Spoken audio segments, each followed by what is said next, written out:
project Oromia Digital Media keessummaa qabnaa keessummaan keenya guyyaa addaa keessummaa addaati keessummaa addaa ka isa godhe dargaggoo lafaa dhufaa Oromiyaa irraa magaalaa Shaashee irraa argannee kallattiin waa'ee biyya keenyaa waa'ee Itoophiyaa waa'ee Oromiyaa waa'ee Shaashee akkasumas nageenya Booranaa kun Oromiyaa hunda naannessine waliin haasa'uu asirratti affeeradhee jira namoota waamnee namoota caallisleetillee miidiyaa irratti affeeru bu'aa bahiin isaan sabaaf taasisan akkasumas kallattii isaan irra jiranii fi maal haasaa isaanii bu'aa qabamuu qabu jedhu madaallee akka miidiyaatti akka Oromiyaa Digital Mediaatti kama kana dura godhaa turre namoota hayyoota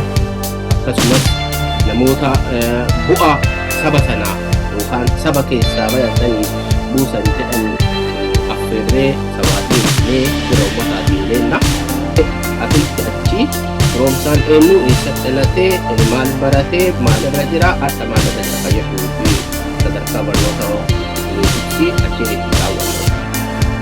Akkaataan asiin dura Itoophiyaan mootummoota keessummeessaa tokko keessaa ce'umsi kun akkaan ce'umsa addaati.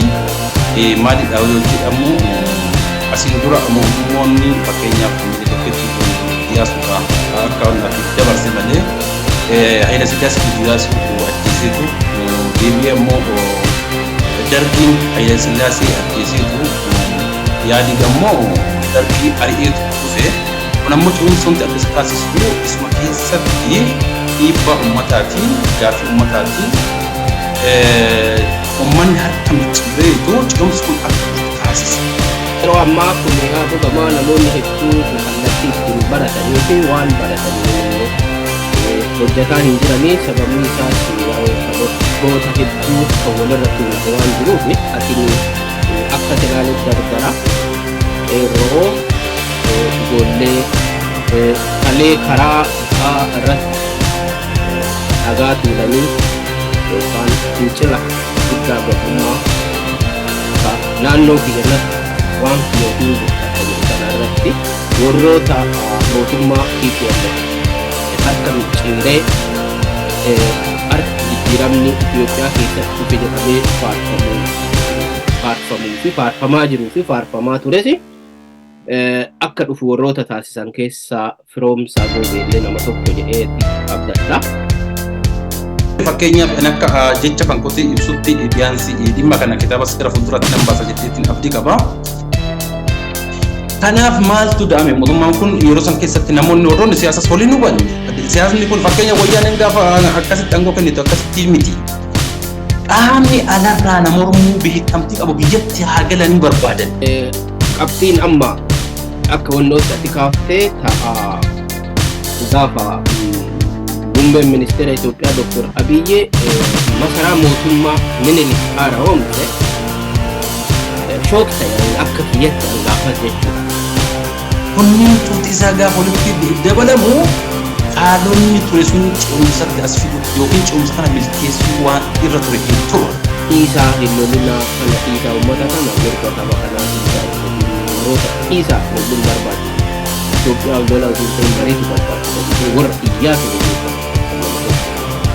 addallee warroota amma daggala jedhanii illee warroota kamiifillee addallee waraanuu hin barbaachisu. Ibin Amaaree kan lolaa jedhanii waan tokko qofaaf abbaan gadaa abbaan nagayaati biyyattiin gadaan bulaan jirtu waan ta'eef gadaan bulaatti ta'eef ijoollee abbaa gadaatti biyya bulchaadha jechuu warri baalaa gisee jedhu kun yoomirraa jechuu eegale maaliif jechuu eegalan wanni jedhutu dudduuba deemnee ilaaluun barbaachisu batalaan manni Oromoodha. Siyaasa kana akkam hordofna daarektii hordofna daarektii waan fakti waan beeytanii akkam analisii kan wal agarru wartanii siyaasni ammoo waan daarektii deemaati.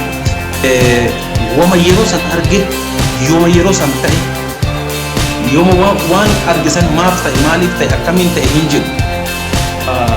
Dingada tinxalayyeen amara hiriira baana jettu hiriira akkam dhoowwe kan jedhetti nama dhaadatu. Engadda magaalaa Shaggar kan diinni kaleessa Gondar Gojjam taa'eetiin Finfinnee Addis Ababa nyaanoo jedhu kana mootummaan Oromoo duukam taa'eetiin gaarantii Finfinnee irraa qabu duukam taa'ee kun ammoo Gondar taa'ee warri kun batalaa hojiin naannoo siyaasaa hojjetan akkaan deeggarallee baay'ee natti tolallee. Yeroo bayanii amantii namaa argisiisan mootummaan jiraachuu anni jaareetti diina keessaa kalee diina keessa ture bara diina keessa